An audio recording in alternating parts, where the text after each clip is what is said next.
Hello friends, मैं वैशाली स्वागत करती हूँ आप सभी का आपके अपने प्लेटफॉर्म एग्जाम जंक्शन पे।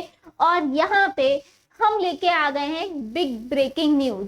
सीटेट जुलाई 2024 आप सभी को पता है, आंसर की भी जारी हो चुकी है, आपका रिजल्ट भी आ चुका है। लेकिन अब यहाँ पे सीटेट की तरफ से और यहाँ पे अपडेट देखने को मिल रहा है कि फाइनल आंसर की, तो भाई यहाँ पर फाइनल आंसर की नाम से ही यहाँ पर आई हुई है। और यहाँ पर क्या अब रिजल्ट भी दोबारा जारी हो सकता है?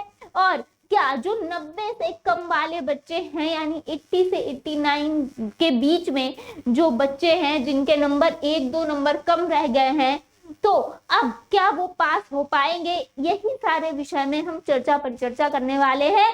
चैनल पर नए हैं तो चैनल को सब्सक्राइब कर लीजिए, बेल आइकन को प्रेस कर लीजिए। तो आते हैं सबसे पहले यहाँ पे सीटेट जो है, यहाँ पर गूगल पे आप सर्च करेंगे, सबसे पहले आपके सामने यहाँ पर सीटेट की मेन वेबसाइट जो है ये ओपन हो जाएगी। और मेन वेबसाइट ओपन होते ही यहाँ पे सीटेट जुलाई फाइनल आंसर की पेपर 1 एंड पेपर 2 जिस तरह से चल रहा है ये देखने को आपको मिल जाएगा। तो यहाँ पर अगर हम बात करें तो यहाँ पे आप देखेंगे कि सीटेट फाइनल आंसर की जुलाई 2024, और ये फाइनल आंसर की के नाम से ही आई है। सबसे पहली बात तो कि आयोग के लिए क्या ही कहा जाए, कुछ समझ में नहीं आ रहा, क्योंकि ये जो central board of secondary education है, यहाँ पर अगर हम बात करें तो आखिर क्या आप अयोग्य लोगों को बैठा रखे हैं? क्या प्रॉब्लम है? यही समझ नहीं पा रहे हैं कि यहाँ पर कभी आपको यही नहीं समझ में आता है। पिछली बार भी अगर हम बात करें कि आंसर की जो है काफी गड़बड़ थी, इस बार भी जो आंसर की पहले दी गई वो काफी गड़बड़ थी।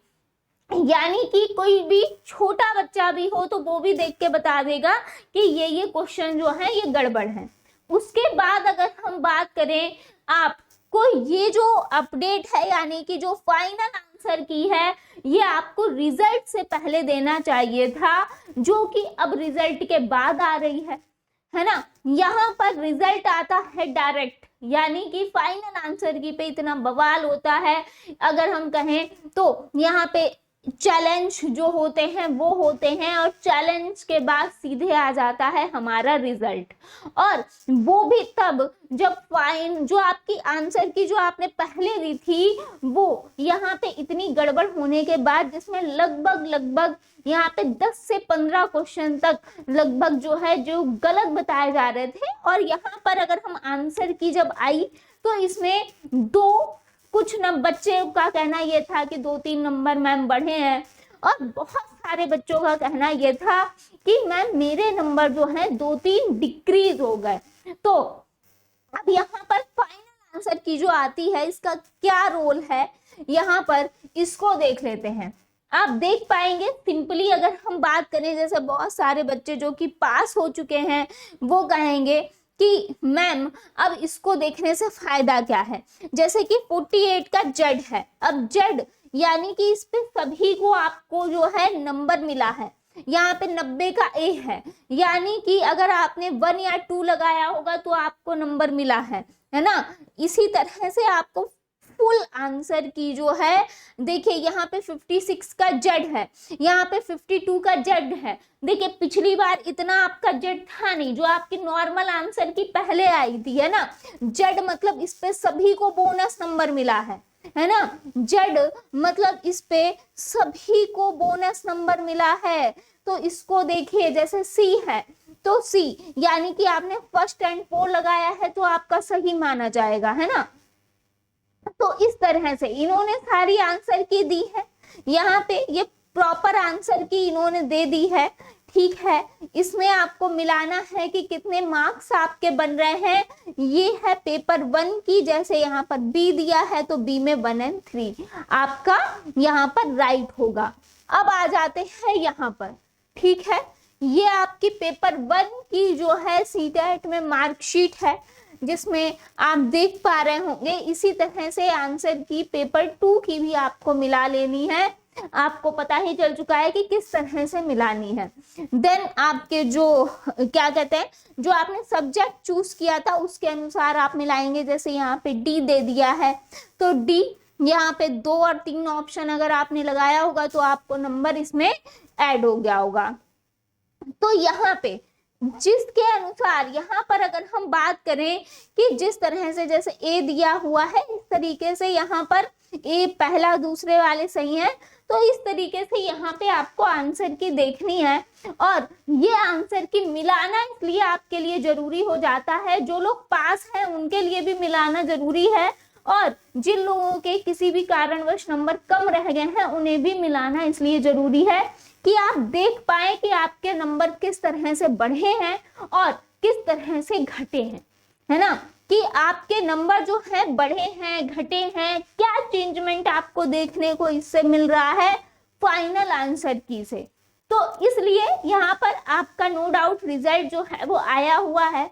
जाहिर सी बात है कि रिजल्ट पहले जारी हो गया है, तो क्या रिजल्ट दोबारा जारी होगा इसके विषय में, क्योंकि काफी बच्चे लगातार पूछ रहे हैं कि ये जो फाइनल आंसर की जारी हुई है, क्या अब जो नंबर बढ़े हैं घटे हैं, क्या उसके अनुसार दोबारा रिजल्ट भी जारी हो सकता है। तो यहाँ पे एक चीज आपको क्लियर करना चाहेंगे कि जो आपका रिजल्ट है ना, जो आपका रिजल्ट है ये दोबारा जारी नहीं होगा, ठीक है, जो दोबारा है ये जारी नहीं होगा। और ये क्यों नहीं होगा, क्योंकि इन्होंने जो आपका आंसर की चैलेंजेस हुए थे उसके आधार पर ही वो आपका रिजल्ट आया है, जिसमें आप लोगों के जो हैं 1-2 नंबर किसी के बढ़े भी हैं, किसी के डिक्रीज भी हुए हैं। तो यहाँ पे अगर हम बात करें कि ये जो रिजल्ट है ये आपका अपडेट रिजल्ट ही था, यानी कि जो आंसर की आपकी जारी हुई है ये इसी के अनुसार ओवरऑल ही आपका रिजल्ट था, और अब दोबारा रिजल्ट आपका नहीं आएगा। ये आप लोग समझ लीजिए, इसको स्पष्ट तरीके से बिठा लीजिए। आगे कुछ भी होता है वो एक अलग चीज है, लेकिन अभी यही है कि यहाँ पर रिजल्ट आपका दोबारा आने के चांसेस नहीं है। आंसर की आपकी अपडेट हो चुकी थी, अपडेट यहाँ पर जो आपके चैलेंज हुए, चैलेंज के बाद आपका जो अपडेट हुआ है, ये जो आंसर की आई है, इसी के बिहाफ पे आपका रिजल्ट जो है, जो आपका फाइनल रिजल्ट था वो जारी हो चुका है। आगे बात करेंगे यहाँ पर कि अब आगे क्या करना चाहिए। तो अब आगे आपको सिर्फ और सिर्फ यही करना है कि आप लोग अगर पास हैं तो यहाँ पर आपके लिए काफी सारे चांसेस बन जाते हैं। केवीएस में वैकेंसी आपको बहुत जल्द देखने को मिलने वाली है, एनवीएस में देखने को मिलने वाली है, बीपीएससी टीआरई 4.0 देखने को मिलने वाली है, ईएमआरएस देखने को मिलने वाली है। कई बम्पर वैकेंसियां आपके सामने होंगी, और यहाँ पर अगर हम बात करें DSSSB की भी वैकेंसी आपको देखने को मिल सकती है। यहाँ पर आपके लिए अगर हम बात करें कि किसी भी कारणवश अगर 90 से कम जिसके भी मार्क्स रह गए, या फिर जो क्वालिफाई कैटेगरी वाइज या फिर जनरल हैं तो 90 से कम वाले, जिनका भी किसी भी कारणवश यहाँ पर सीटेट जो है वो क्वालिफाई नहीं हो पाया है, तो उनके लिए सिर्फ और सिर्फ एक ही सजेशन है कि नेक्स्ट सीटेट आपको बहुत जल्द देखने को मिलने वाला है, और उसकी तैयारी आपको अभी से करनी होगी। लास्ट टाइम के लिए मत बैठिए, यही घातक होता है आपके लिए। मिलते हैं नेक्स्ट अपडेट में। थैंक यू सो मच सभी का जुड़ने के लिए। और सीटेट के लिए मैं एक ही बात कहना चाहूंगी, यहाँ पे सेंट्रल की बात करें, यानी कि आयोग की बात करें अगर हम सेंट्रल के, तो यहाँ पे इस पर विचार करने की जरूरत है कि आप आंसर की चैलेंज का इतना पैसा ले रहे हैं, उसके साथ साथ सीटेट की आंसर की इतनी गड़बड़ आ रही है, यानी कि आपसे ये उम्मीद नहीं है भाई सेंट्रल का आयोग है, इतना सारे बच्चे जो हैं यहाँ पर आपके बिहाफ पे, आपके भरोसे पे हैं, और अगर ऐसी चीजें हो रही हैं तो कहीं ना कहीं ये सिस्टम देखने की जरूरत है, इसको यहाँ पर संभलने की जरूरत है। मिलते हैं नेक्स्ट अपडेट में। थैंक यू सो मच सभी का जुड़ने के लिए।